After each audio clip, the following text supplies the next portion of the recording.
So welcome everybody. Good afternoon. Thank you so much for joining our launch webinar for the call to action, Educating for a Green Economy. My name is Amy Frame. I'm from 10 Strands, and we'd also love to know who you are.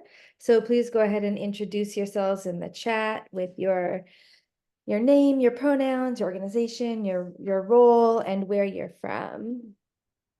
And then just to know, I will be putting the link to the slides in the chat and then emailing the slides and the recording to everyone who registered. So our agenda for today is that we are going to really give an outline of the call to action white paper that we have written.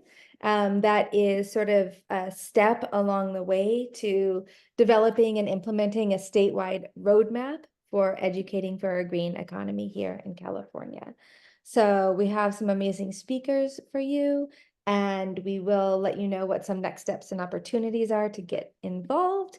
And then hopefully a bunch of you can stay from 5 to 5:30 to engage with authors and speakers in conversation about how we might move this work forward. But what I'm going to do now is I am very happy to introduce to you the lead author for this report, and that is Emily Courtney of Good Green Work. So take it away, Emily. Hello, everyone. My name is Emily Courtney. My organization, as Amy said, is called Good Green Work. For about 20 years, I've been working to identify job and entrepreneurship opportunities at the intersection of economic mobility and climate protection, and then to support pathways into these careers. Recently, I've been assisting the CAELI Green Career Innovation Hub in authoring this call to action to educate for a green economy with the support of over 20 reviewers and contributors. Our sincere thanks to each of you for your time and expertise on this call to action. During this webinar, we'll provide an overview of the call to action, hear from featured speakers, suggest some next steps that we can take together, and then host an optional discussion from 5 to 5:30. We recognize that it's after working hours, but if you can stay and join us for that discussion, that would be wonderful. So now I'll share a brief overview of the call to action to educate for green careers in California. So we know that environmental systems are under pressure, and California's environmental policies are driving the creation of good green jobs.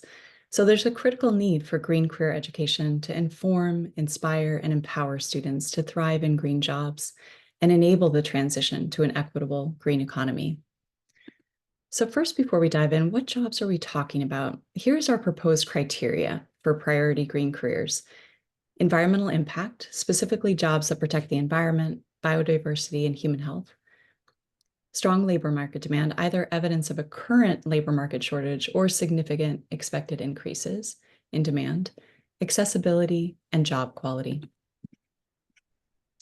The call to action, as you'll see, is advocating for more information on job opportunities at the intersection of this criteria in each region of our state. This will aid us in making data-driven decisions about green career programming that will lead to good green jobs for our students in their home region. The vision that we articulate in the call to action envisions a near future in which each job is a climate job. In order to meet California's goals, we envision workers in the full spectrum of roles centering climate solutions in their work, including every farmer, custodian, engineer, automotive technician, entrepreneur, and construction worker, all implementing climate solutions daily in their work. To achieve this, we envision a near future where students throughout the state, starting in TK, have access to universal environmental literacy education and research-based, well-supported green career information and skills education that's aligned to California's policy and industry needs. By supporting students and workers to learn about quality green career and business opportunities and cultivate the green skills needed, will empower students and job seekers to achieve California's ambitious climate and equity goals while advancing California's global leadership in the green economy. So that sounds great. Why are we not already doing this? We're facing a number of challenges. The first that we articulate in the call to action is a lack of shared criteria and labor market information to identify priority green careers, many of which are hidden in plain sight, like an HVAC installer who's increasingly installing electric heat pumps, or an automotive technician that's increasingly servicing electric vehicles. California's educational systems need regularly updated information on the essential green skills, occupations, and industry sectors that are crucial for realizing the state's key climate policies while providing pathways to good jobs for our students. For example, the recent K-12 funding request for applications for the Golden State Pathways program included climate-related fields as a part of their high-wage, high-skill, high-growth areas. However, without clear consensus about what these quality climate careers are and the skills and key experiences required to get into them, we may have failed to realize this key funding opportunity and will miss similar opportunities in the future to meet the growing demand for workers with green skills. The second challenge that we shine a light on is the need for coordination amongst California's agencies. There's currently no systemic green career education leader or organization within California's educational and workforce development systems. With no clear direction to ensure that public agencies are working together to identify and invest in priority green career pathways that are being fostered by California policies and programs, key agencies that need leadership and direction to collaborate include California Department of Education, California Community Colleges, CSUs, UCs, California Workforce Development Board, Office of Planning and Research, CAL FIRE, Cal EPA, Natural Resources, Air Resources Board, the Energy Commission, the list goes on. Without direction and leadership, these organizations will continue to operate in silos, resulting in missed opportunities to leverage current funding in order to develop high-road jobs and the workforce that's needed to successfully implement California's climate policies. Our third major challenge is related to academic standards and pathways. Many of you have faced these challenges in your work. State policy and ed code requires teaching climate change and about green careers, but these mandates are generally not yet implemented. For example, SB 720 requires the integration of California's environmental principles and concepts into curriculum and instruction for career technical education. However, the California EPs and Cs have not yet been incorporated into our CT standards. And the California TK-12 CT standards for career-ready practice also establish that career-ready individuals understand the environmental impacts of decisions, but there's still no coordinated effort to include environmental and climate literacy within the 15 CTE industry sectors and pathway standards. Furthermore, green careers are often cross-sectoral, whereas our career education system is rigidly segmented into 15 industry sectors, which are further subdivided into 58 career pathways. Cross-sectoral pathways are not permitted due to restraints from key funding sources for CTE education. So for example, a green design and innovation pathway that integrates skills in entrepreneurship, engineering, architecture, advanced manufacturing, building and construction trades, transportation, energy, environment, utilities, it's not compliant with current funding restrictions. But this type of cross-sectoral exposure and skills development should be allowed and encouraged as it age-appropriately introduces students to opportunities to meet the dynamic needs of California's aspiring green economy. Additionally, the California Community College system does not align its CTE pathways with the industry sectors identified by the California Department of Education, making programmatic alignment for dual credit and high school to college transitions more challenging. The last of the four challenges that we highlight in the call to action is around equitable access to green career education. We know that vulnerable populations face a disproportionate burden of environmental hazards in California, and the lack of universal environmental literacy and green career skills education is deepening existing disparities through inequitable access to opportunity. Investments and participation in green career education programs are insufficient and inequitably distributed. As this K-12 strong workforce data illustrates, a very small percentage of money is invested, money that's invested in career education goes to green career education, and most of the programs are concentrated in a small number of regions and organizations, leaving many students without any green career education opportunities. For example, less than 3% of the K-12 strong workforce funding spent so far has been spent on green career focused projects statewide since the beginning of the grant program, and less than 10% of LEAs have allocated any strong workforce dollars to funding for green career related programs. So what recommendations do we offer to address these challenges? The first recommendation is to engage in statewide strategic planning by creating a statewide roadmap to educating for a green economy. First, establish a convening backbone organization and leader to facilitate the roadmap development process with an equity-informed lens. Gather labor market data that identifies priority green careers in each region, and use this process to foster collaboration with particular attention to connecting statewide agencies, industry partners, and the education systems to share information and foster ideas. There are models for us to follow here. In 2023, Canada released a national sustainable jobs plan laying out how the federal government plans to help train workers for roles in the green economy as the world aims for net zero carbon emissions by 2050. The plan, to be followed by legislation later this year, includes steps such as setting up a sustainable jobs secretariat to coordinate government policies and a partnership council to promote consultation with provinces, labor unions, and others. Canada has said it also plans to improve labor market data collection and advanced funding for skills development. From 2025 on, the government plans to release a new sustainable jobs plan every 5 years. Our second recommendation is to support the coordinated implementation of the roadmap. Quality statewide implementation of the roadmap requires empowering a green career education leader and backbone agency or organization with the authority, insight, and funding needed to coordinate and align investments and programming across the state. This leadership may or may not be the same backbone that led the planning process in phase 1. Either way, this statewide leadership and coordination is needed in order to align California's education, workforce, and economic development systems with both industry needs and our state's ambitious equity and environmental policies. This leadership structure is needed to guide collaboration at the state and regional level, attract new and coordinate existing funding streams to align with priority green careers, to facilitate ongoing labor market research on priority green careers as they evolve, to inform and influence the redesign of the CTE standards and support universal environmental literacy, support teacher recruitment, capacity building, including training on quality, industry-driven green career curriculum, coordinate strategies such as dual enrollment and work-based learning to bridge gaps between systems in each age and stage in the green pathway journey, and to build effective channels to recruit and engage students. So that's the body of the call to action. There are many great appendices that I would encourage you guys to look at. They include things like key definitions, a description of the current labor market data and gaps that we have to both identify priority green careers by region and whether we're currently under training for these opportunities.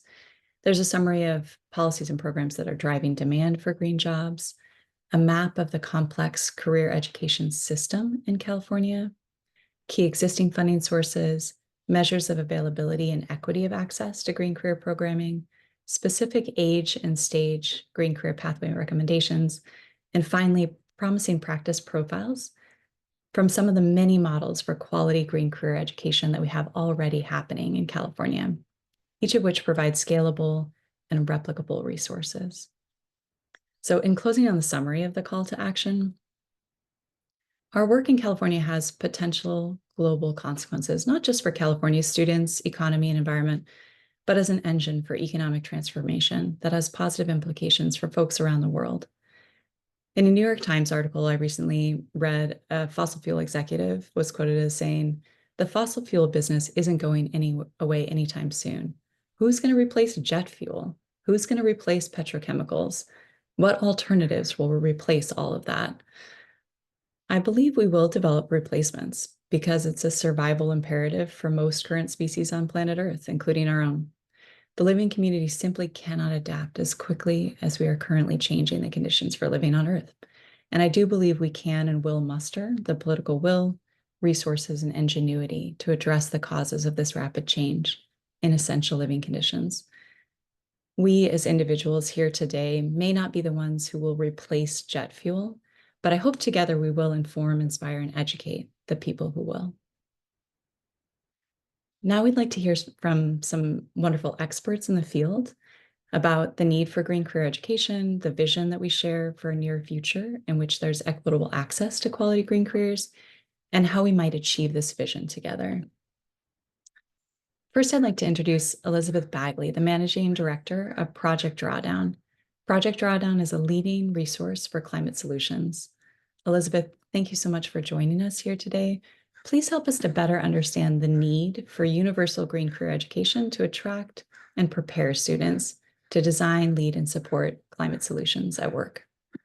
Thank you so much. Hi, everybody. Thanks to Emily and Amy for bringing us all together. It's an honor to be with all of you, and it was an honor to be an external reviewer for this incredible report. So really excited to kind of set the stage about why should we care, right? Why should we care about this, this report, and encouraging and building this really important pathway for green careers. So I want to start by talking about what we think about a lot at Project Drawdown. Now, we've identified over 60 science-based climate change solutions, and all of those solutions rely on human capital to implement them, right? So it's one thing for me to be able to talk about these different solutions, but it's quite another to have people who are trained in high road, high career, green careers to be able to implement them. So that's one of the areas that I get very excited about when we think about the work that CAELI is doing, the work that this report is really hoping that we do. For those of you who want to check out more solutions, I just dropped the link in the chat. So we, as the people who are lucky enough to be on this call and to be working in this space, we have this incredible opportunity to write the next chapter of life on Earth. So how do we get started? Well, one of the things that I'd love for us to think about is inspiring people to step into climate solutions by using storytelling. And at Project Drawdown, we have a series called Drawdown's Neighborhood, which I will also put in the chat if you're interested in. And it's a video series. It's a climate solutions short documentary series where we pass the mic to climate heroes who often go unheard. Now, the people in these videos are implementing climate solutions in their neighborhoods across the United States. And I invite you to check them out as you work to build the green workforce that we need. One of the things that folks have found really helpful is especially for early career and even pre-career in K-12 and community colleges and undergrad is highlighting stories from people who are making their jobs climate jobs. So these are some images of folks with the stories. And when you click into those videos, you are able to see some discussion questions among many other things to make this hopefully a really useful resource so that we can all see a role for ourselves in the green career space. Now, it can be sometimes really easy to reduce climate jobs to jobs that only directly reduce or avoid greenhouse gas emissions. But climate jobs and the solutions that come to life in those jobs are often what we call triple wins, right? They, for example, many of the Drawdown's neighborhood climate heroes, they're implementing climate solutions. So they're climate solutions. They also are human health and well-being solutions, as well as being high road, high salary jobs that support their livelihoods. And that's something that I want to make sure to emphasize, that these are not folks who are, having to take out a second mortgage because they're working on a climate solution, but these are folks who have figured out and found a way to work in climate roles and in green jobs and have the life that they want for themselves and their families. So working on climate solutions can absolutely be winning all around, but how are we going to get more of these climate solutions and these green jobs into place throughout California? Well, we are lucky that the IRA's $360 billion with a B in climate investments is estimated to create nearly 1 million green jobs in the US each year for the next 10 years. That is a huge opportunity space that I'm going to encourage us to reflect on and really step into. Now, our friends at the LinkedIn Economic Graph, they've been creating the Global Green Skills Report for the last few years. And they found that despite jobs requiring green skills increasing 8% annually over the past 5 years.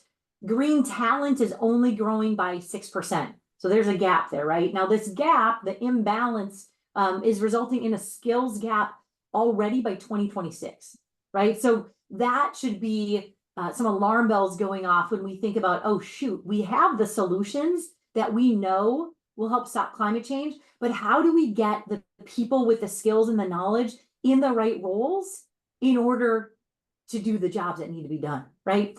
So one of the things we think about at Drawdown is what you're seeing on the screen, that everybody has a role to play. And you might be staring at some of these bubbles saying, legal, procurement, product design, what are you talking about? Well, one of the things that we get really excited about is that I don't care if anybody becomes, I shouldn't say I don't care. I don't necessarily encourage everyone to be a climate scientist. What I'm encouraging folks to do is make your job a climate job, right? So how are there ways that we can work with finance folks, with engineers, with human resources and operation folks to make their jobs climate jobs, and also to have them help be answers for green jobs in the future. So we've created a number of these job function action guides. And if you're interested in diving in more, I just dropped another link in.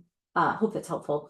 And we hope that I invite you to check them out and get some inspiration about how we can really start to put a green jobs lens on every job. Now, one of the things that I'm going to invite us to think about is the ways in which our current education system has been built on, right? It's largely been based on a factory preparedness model that was developed during the Industrial Revolution. And I think all of us on the call know that that's not the world we're living in right now. We're living in a radically different era that needs, we have different types of employers with really different needs. So how are we going to train folks to step into this new world, to step out of the factory model, and really think about how we can transform the education system to meet the environmental and the equity challenges of today? We know that trained green professionals are needed to lead the implementation of California policies for the future health, safety, and well-being of all Californians. So I invite all of us to step in and create the California that we want to live in. Thank you so much, Elizabeth. I really appreciate it. Next, we're going to hear from Laura Coleman about the jobs. Laura Coleman is the State Director for the Centers of Excellence for Labor Market Research, a workforce initiative to identify opportunities in critical industries and occupations. Laura has experience in green jobs research dating back to when she first joined the Centers of Excellence in 2008 during the American Recovery and Reinvestment Act led by the Obama administration.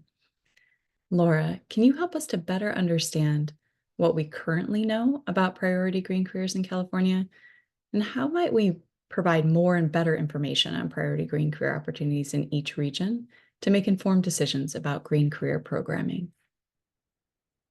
Thanks, Emily. Thanks, everyone. I'm a little scratchy today, but I appreciate the opportunity to be here. And if I all of a sudden do one of these, it's because the topic is so hitting home today, because CAL FIRE is based out of my neighborhood, and the planes are really taking off a lot. So apologies if you catch some of that. So this has been a topic that I've been engaged in for a lot of years, as Emily mentioned, and research approaches around it have really grown and expanded. And I appreciate everything Elizabeth said and Emily has said, and echo what we're hearing and what we're learning in our work. I think our approach has been a little different. What we try to do is document and learn from our research counterparts about how to track the topics of green into jobs, and then in looking at those jobs, what are the opportunities generally for our students in the community colleges to gain access to that employment opportunity. And so we kind of go into it as, is a job 100% green 100% of the time in every place that it exists? Probably not, but how much of it is green? and how many employers in that area will be doing a product or services that we would categorize as green. So it's really tricky, and it's not gotten any easier in the last 10 years, but I think there are a lot more people working on it, so that's really important. One of the things that we've been working on is how to identify priority green jobs, and so we are developing a way to capture that, but also qualify it by saying there needs to be a living wage. There needs to be a large number of jobs. And so sometimes we don't know that with some of the investments that are made by policy. We don't know until it rolls out exactly what kinds of jobs will be created and whether those jobs would meet the criteria that we would hope they will, if that makes sense. So the things that we've been doing lately have been really positive, and I'm really looking forward to the things on our plate this year. And I noticed in the participant list, there are a few people who I've worked with on similar projects. So last year we looked at water wastewater careers, which is not a glamorous area, and those folks will agree with me, I think. But that is a really big role that is critical to California in terms of what we're facing in water scarcity and environmental challenges. And so we were able to help, illuminate those careers and, document the stability of them through recession, as well as the living wages they can offer, the family sustaining wages they can offer. And so we hope that it's projects like those where we're going in and looking very closely at a very specific area of the labor market and can advise our colleges and our students on the opportunities there. So we have that going. We have some other projects going on over the next sort of year that will kind of do that. But I would advise this audience just to stay informed, because this is such a vast topic, and you saw on Elizabeth's slide so many different topical areas. It is almost impossible to try and do a comprehensive report on that. It is probably more successful to look to just sort of take smaller pieces and explore, and then publish and move to the next one. So one of the things that you asked, Emily, was, how can we provide more and better information? And I definitely think it's about labor market data, really helping understand that and growing that body of work. And so hopefully working with employers to help do that. And there are lots of ways they do that. They do that when they write really good job descriptions and we scrape those. That's a really passive way they can help us. So my hope is that over the next 2 years, you'll see an increase in what we can put out and what others like us put out to help understand the opportunities around that. I'll also point out that a lot of these opportunities are today and tomorrow. And so part of our focus has been about targeting an older audience for the good opportunities that exist out there. I'm very much aware that we want to engage our younger audiences. But if you have a vacancy that you need to fill, I think you need to look at the older audience as potentially your primary targets. So hopefully that's helpful. Thank you, Laura, for sharing your expertise, and thanks for joining us when you're not feeling 100%. Really appreciate it. Next, we're going to hear from Taj Ahmad Eldridge. Taj is the Managing Director of Climate Innovations at Jobs for the Future. The Climate Innovation team at Jobs for the Future develops and supports inclusive approaches to inform, educate, and upskill individuals for climate resilient jobs. Taj, how does this vision of creating universal access to information on and training for good green jobs relate to the needs your team has identified and the actions you're taking at JFF? No problem. Emily, thank you for inviting me and thank you for having this opportunity to talk about this very important subject. One of the things that we decided to do with JFF and this idea of providing grant funding to regional partners as well as universities, including the Inland Empire here in Southern California, is to think about how can we think about that diversity. Earlier, you had Elizabeth talk a lot about the diversity and types of jobs in the climate space. To ensure that you have students who are getting into these space to have they're more than just solar, they're more than just electric vehicles to focus on. Often say that climate mitigation, resilience, and adaptation allows for this diversity of jobs, where all jobs can be climate. And because we think about it from the utilization of resources, it can be whether we're looking at things such as the clothes and the hats I'm wearing that are apparel and advanced materials that fall into the climate space. Because one thing we do realize and understand that apparel manufacturing has more greenhouse gas emissions than shipping and aviation combined. So I love the fact that we're looking at and understand that there's a diversity of opportunities our students can go into in these pathways. Also, one of the things that we thought about within JFF is this idea of equity. Equity not only means for us the that are being served, the geographies that are being served, but also educational attainment that are being served as well.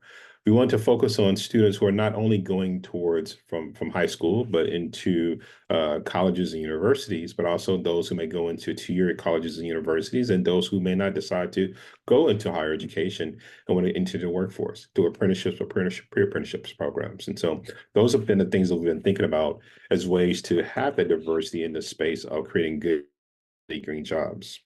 One of the other things I want to mention is the word I just said about quality, and we talk about that as well, because we want to not only have people that have access to green jobs in this space, but we also want those jobs to have quality aspects to them. And for us, quality is more than just compensation, although compensation is important. As an important part of that idea of how can we take a worker that's in one space and ensure that we're preparing them and giving the green skills so that way they can have these skills that are changing. One of the things we've always said is that also too is that we're actually in the adolescent phase of climate and the technology that is around it. And for us, what that means is that technology is going to be changing with more capital, both public and private, coming into this space. So there's going to be a need for people to have these lifelong learning or skills on top of skills, additional skills and additional education in this space. So in addition to the idea of compensation and quality, we want to look at advancement. Are there opportunities for people who are entering the workforce from a green job to advance in those levels, to learn more? And again, what I mentioned about lifelong learning, to add skills on top of skills. That includes this idea of looking at companies that take a look at skills-based hiring as one of the facets of looking at new employees into that space. And one of those areas that's being there as well. One of the other areas of quality that we look at when we're talking about quality green jobs within our JFF framework is agency and culture. How is the culture welcoming, and how is the culture for the employee that is working there, and how their voice can be heard in the direction of things that are happening in that space? I think when we talk about the idea of good green jobs and green jobs as it stands, a lot of our young individuals from Gen Z, Gen Alpha, and beyond are the ones who are coming into the space that we're preparing for these opportunities in this area as well. And then lastly, one of the things we talk about when we talk about quality green jobs is the structure. How is the structure created to ensure that the employee has a element that supports them, and there are wraparound services for that individual get into that space as well. So those are some of the facets that we may see from a standpoint of quality within these jobs. And to be more specific within California, one of the things we often talk about is location.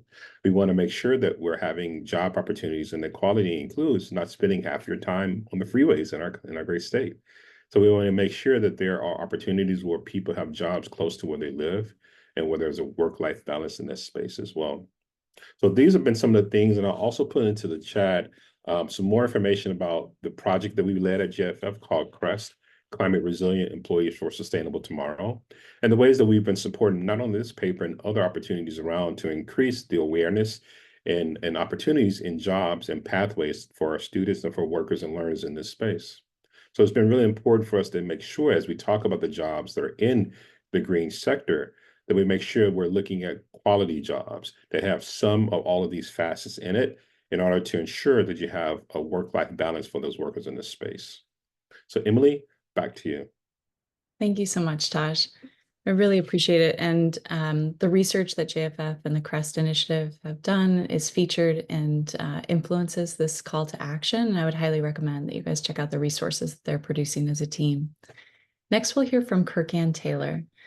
Kirk-Ann is the Executive Director of Climate Action Pathways for Schools, and Kirk-Ann helps to create and support partnerships to provide climate education and reduce greenhouse gas emissions through internships and project-based learning to prepare students for highly skilled career pathways that help them develop projects that mitigate climate change while reducing operating costs for their school districts. The CAPS partnership with Porterville Unified School District is a featured promising practice profile in the call to action appendices. I highly encourage you guys to check out their promising practice profile and all of the profiles, many of which are represented by folks who are here on the call today, and hopefully you'll get a chance to discuss with them in the discussion to follow. Kirk-Ann, please tell us more about how CAPS has helped create pathways to good green careers for your students in Porterville, the benefits to participating students, and how CAPS and Porterville have collaborated to help achieve these outcomes for Porterville students and the district. Also, how are you replicating this experience for students in other regions of California? So, well, thank you, Emily, and it's a joy to be here with everybody today. And I would want to mention that I'm also here today on behalf of my colleague, Cindy Garcia-Brown, who is the Director of Pathways and Career Education in Porterville Unified School District. And over the past 4+ years, CAPS has been on a journey with Porterville Unified School District. And if we can go to the next slide. Just to give you a little bit of context of where we are. Porterville is located in Tulare County in the Central Valley, and CAPS has been partnering with Porterville on a paid internship program in which students are working for their school district to advance climate action and sustainability throughout their operations. We've infused the internship and climate action program into several different career-themed pathways, from the Academy of Engineering to their agricultural academy to work in automotive areas across the whole district. And throughout the project, over the last several years now, if you go to the next slide, I can share just a little bit about what those impacts have been. So students have been working in teams over the course of 2 years. They get paid to work on the internship experience, and they're working in the summer and then in after school time, as well as getting advice and coordinating with their teachers during the school day. In just the first 2 years of the program, through work that was taken on by the students to examine the building decarbonization and energy cost savings that could be done there, we were able to reduce the district's greenhouse gas emissions by 28%. This calculated to over an 850 cost savings in electric and greenhouse gas emissions reductions, which was really fantastic. And from that work, we have now gone on to be able to leverage some of the Inflation Reduction Act and state climate dollars to the tune of about $15 million of infrastructure projects that the district has now taken on from the foundation of the work that students have done. This includes work to transition the district's bus fleet, to institute green and sustainable food into their cafeteria, to look at green schoolyards. We're now going to be building 5 green schoolyard campuses across. And throughout, each one of these projects has been student-led, and students are getting experience that they're able to take not only now in the short term to have an immediate impact in their community, but also in the long term to help them prepare for future careers in the green economy. And so it's been really joyful and impactful work to be a part of, and something that we're looking now to expand. We've been working with now 7 school districts across the state. I see that we have one of our current student interns here on the call today. I just saw in the chat, Danny Ramos is with us. But part of our work has been to look at what the future is of green careers within the state. And just last year, we worked with Accenture, a global consulting firm, to examine the kinds of projects that school districts can do to decarbonize. What are the links to certain career pathways that are green careers and that are going to be needed in the future? And in that report, we found that over the next 30 years, California is going to need more than 4 million new green jobs to meet its ambitious climate goals.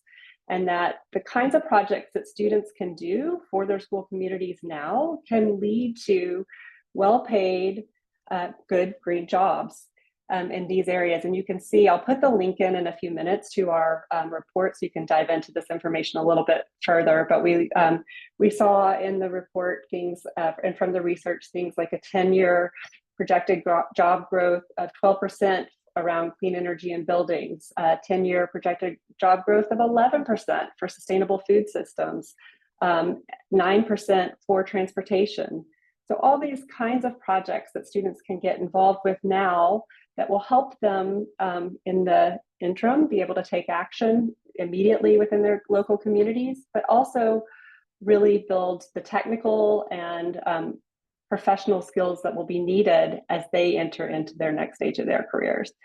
And so we're really excited about the opportunity that this transition to a newer, greener economy has, but we're also really thankful for the opportunity to be in partnership with school communities to help them transition their operations and their practices now as well. And with that, I will turn it back over to you, Emily. I will also put the link in the chat here to the report that I referenced.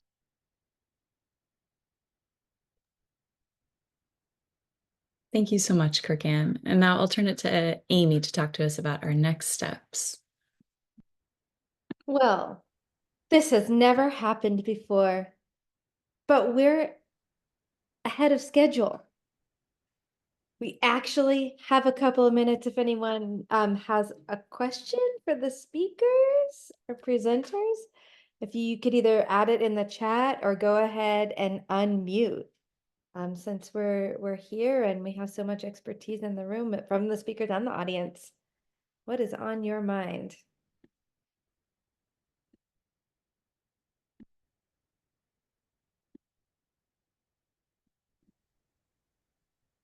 Tashonda, I think you're raising your hand. Yes, thank you. Thanks. I have a trillion questions, but I'm going to start with one. Kirk-Ann, I'm super, super impressed with the CAPS program. I love all the programs, but I'm really interested when you said you've been working hand in hand with Porterville. What has the timeline been like to implement this internship program where students are getting paid? Could you talk a little bit about that? Yes, I'm happy to talk a little bit more about that. So the way that we've been now partnering with Porterville for the last 4 years, typically the students will come into our program at the end of their sophomore year. They work with us over the course of the summer for several weeks full time, and then during the school year, they're working anywhere from 2 to 4 hours. The work has grown and evolved over time. So the first year was a smaller cohort of students that were doing really more of a focus just on the building's decarbonization, energy efficiency kinds of work across the school district. But as we started to get into more of the sustainability areas, like food systems, like transportation, additional students have joined our program.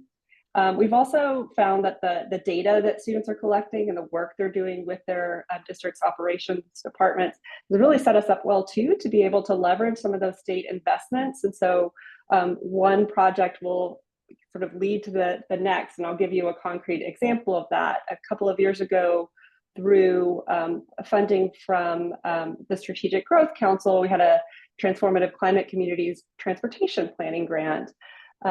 And that led to some analysis about how safe routes to schools and some ways in which the community wanted to have their school buildings changed. And some of that data went into then a CAL FIRE grant that we wrote, and we were able to help the district get funding for 5 new green schoolyards. So a new cohort of students is going to be working on that project, which will focus more on creating green schoolyards and working to do a forest system throughout the new campuses, or the revisioning of those campuses.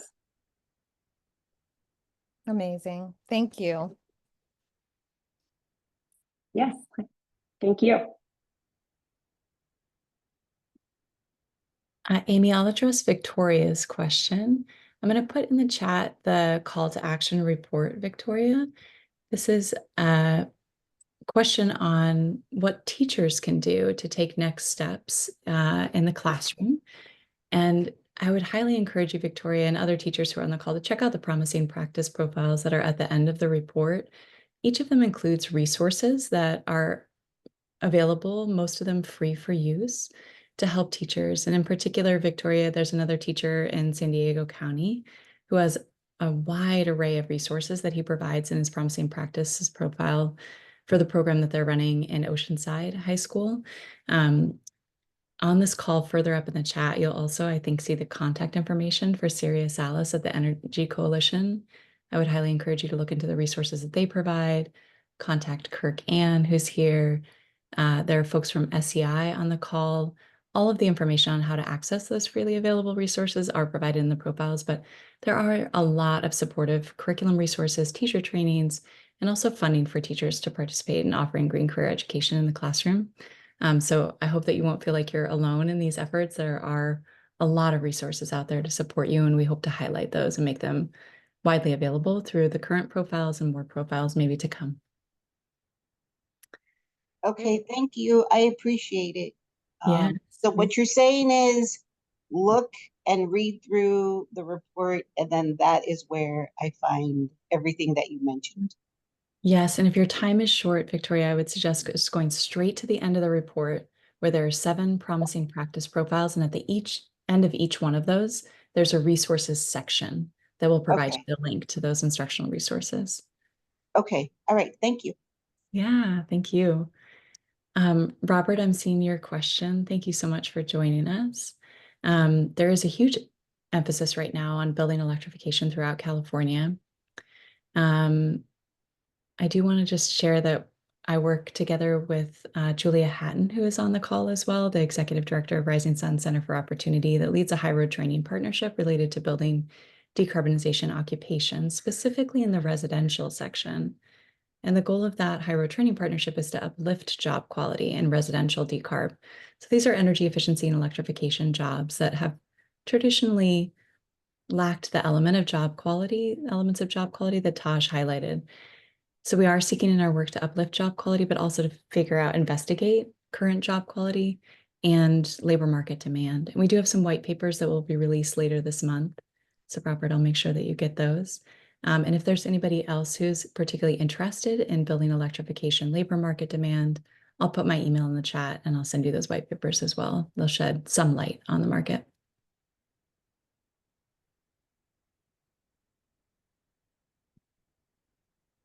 Great. I wanted to ask Kirk-Ann, is the agency that you work for like a nonprofit? Do you get paid by the school district to help them, and you also help the school districts with their green school applications?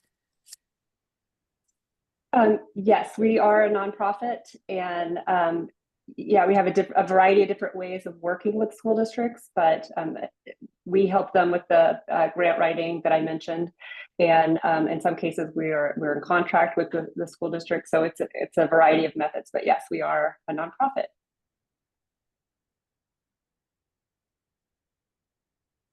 Thank you. We also had a question about from Tina about our community colleges in California mobilizing to train for these jobs. And Jeffrey Clary, I know you're here. I don't know if you're able to answer that. Do you want to, or if there's someone else here who's involved in the community college system that could let us know what's going on there?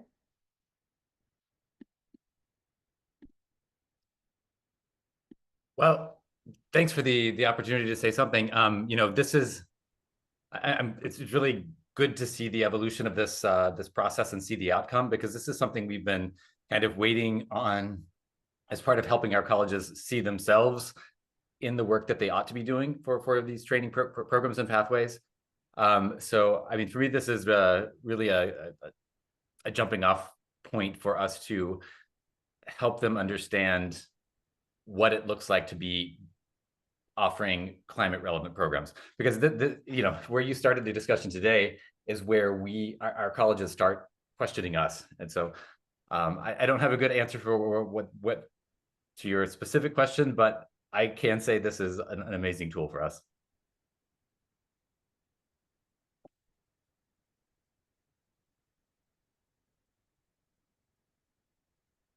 Thank you. Yeah. I would add on the community college piece of that. You know, one of the things we focus on CREST when we provide the funding to universities to look at green career pathways, we wanted it to be, again, inclusive. So we wanted them to have these partners that are in place. So as an example, in one of our sister states outside of California, Arizona, where we see Arizona State working with some of their community colleges, including Pima and others, really started making us at JFF start thinking about other ways to include and make sure that we have a continuum from K through 12 into traditional universities and colleges, and also community college or tier colleges. And so has been something we also have been exploring because we think there's a lot of opportunity there. And there are some examples, and of course in the state of Maine, where you have a lot of the workforce, the work-based learning that are happening in the automotive sector, are in South Carolina with Denmark community colleges that are focusing on this space within energy transition. But I'm excited to see more collaboration from that collaboration from the K through 12 space as we go into tier colleges and others, because I'd love to see the effect of how can we ensure that a lot of these jobs that we're talking about are in those regions where those community colleges and others are at. So again, we can focus on this idea of what quality jobs means, because there's place-based innovations that are occurring.